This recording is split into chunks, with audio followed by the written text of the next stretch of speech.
Saudara-saudari terkasih di dalam Tuhan Yesus Kristus, semoga kita semua dalam keadaan sehat bersama keluarga.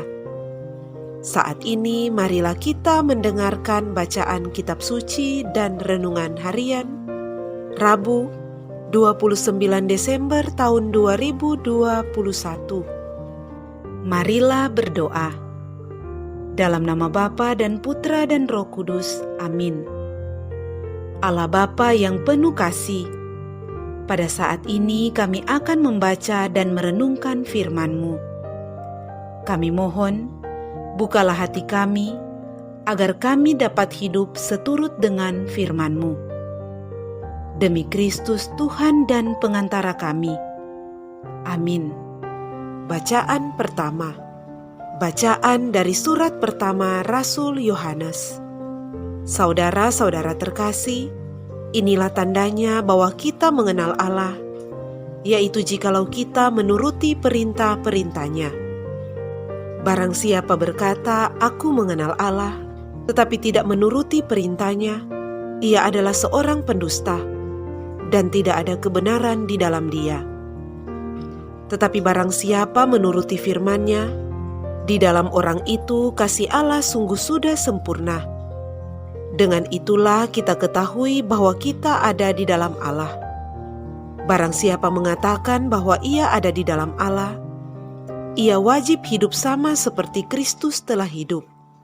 Saudara-saudara terkasih, bukan perintah baru yang kutuliskan kepada kamu, melainkan perintah lama yang telah ada padamu dari mulanya.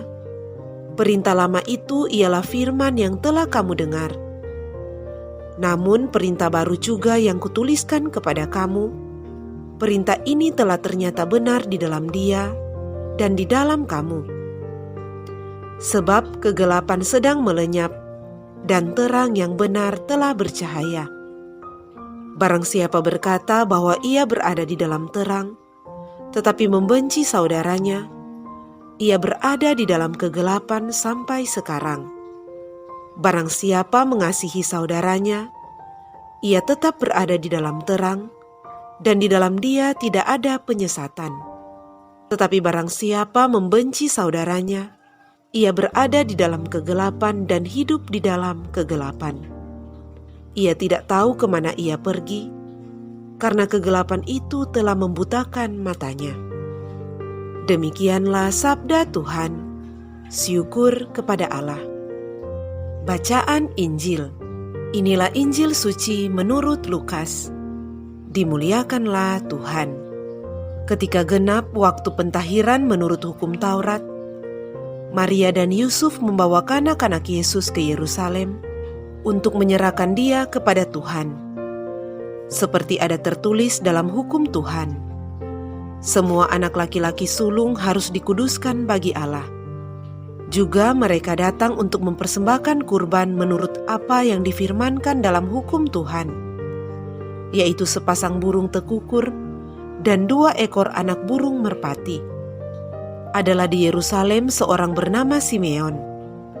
Ia seorang yang benar dan saleh hidupnya, yang menantikan penghiburan bagi Israel. Roh Kudus ada di atasnya, dan kepadanya telah dinyatakan oleh Roh Kudus bahwa ia tidak akan mati sebelum melihat Mesias, yaitu Dia yang diurapi Tuhan. Atas dorongan Roh Kudus, Simeon datang ke bait Allah.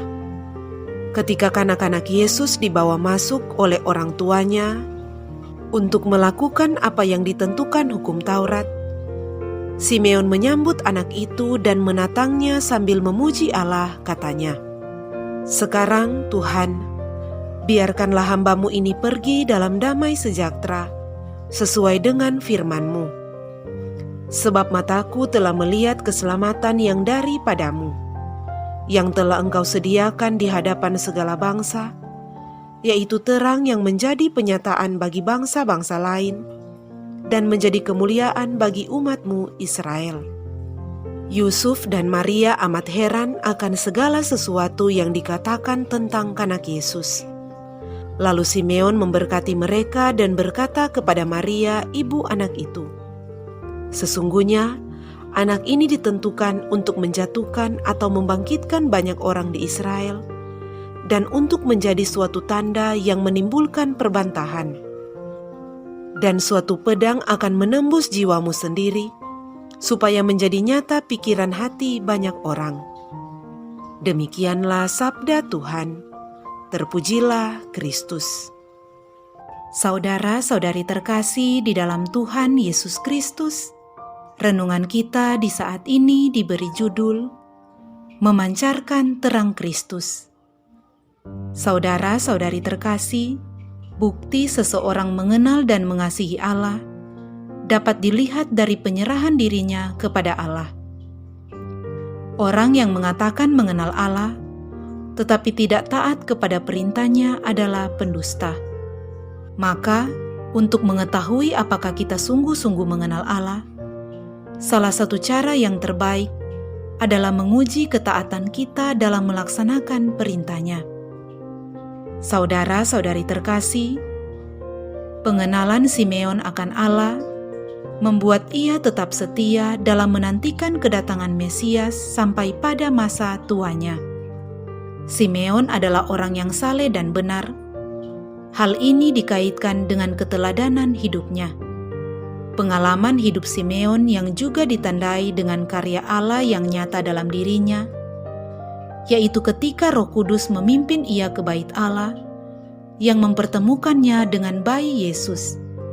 Simeon menyambut dan mendatangi bayi Yesus sambil memuji Allah. Kemudian ia menyampaikan permohonan penyerahan dirinya. Biarkanlah hambamu ini pergi dalam damai sejahtera. Permohonan tersebut tidak didorong oleh kekecewaan, tetapi sebagai ungkapan kepercayaan. Kesetiaan Simeon ini menginspirasi kita untuk menemukan dan melaksanakan apa yang dikehendaki Tuhan dalam hidup kita. Saudara-saudari terkasih, Tuhan Yesus adalah terang dunia. Kita sebagai anak Tuhan bisa turut ambil bagian untuk memancarkan terang itu dengan cara yang sederhana, yaitu dengan mengasihi sesama dan saudara kita.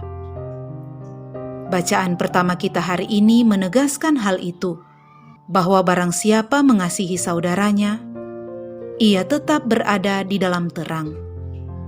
Mengasihi mungkin yang kita pikirkan adalah memberi sesuatu yang berguna bagi sesama, namun padahal tidak selalu tentang barang. Hal kecil pun sudah bisa menjadi salah satu indikator bahwa kita mengasihi sesama. Seperti kita memberikan waktu luang untuk mendoakan teman, mendoakan kerabat, menyapa terlebih dahulu orang yang kita jumpai, dan masih banyak lagi. Hal-hal yang kita anggap kecil itu sebenarnya menunjukkan bahwa kita mengasihi sesama. Saudara-saudari terkasih, sungguh tidak sulit untuk mengasihi sesama. Jika kita melakukan itu dengan tulus hati, pasti akan memberikan dampak positif yang besar untuk kita dan untuk orang itu, bahkan juga untuk orang yang melihat kita. Dengan demikian, hidup kita memancarkan terang Kristus. Marilah berdoa. Ya Allah, kami mohon mampukanlah kami untuk menjadi terang-Mu bagi orang-orang di sekitar kami. Dengan pengantaraan Kristus Tuhan kami. Amin. Dalam nama Bapa dan Putra dan Roh Kudus. Amin.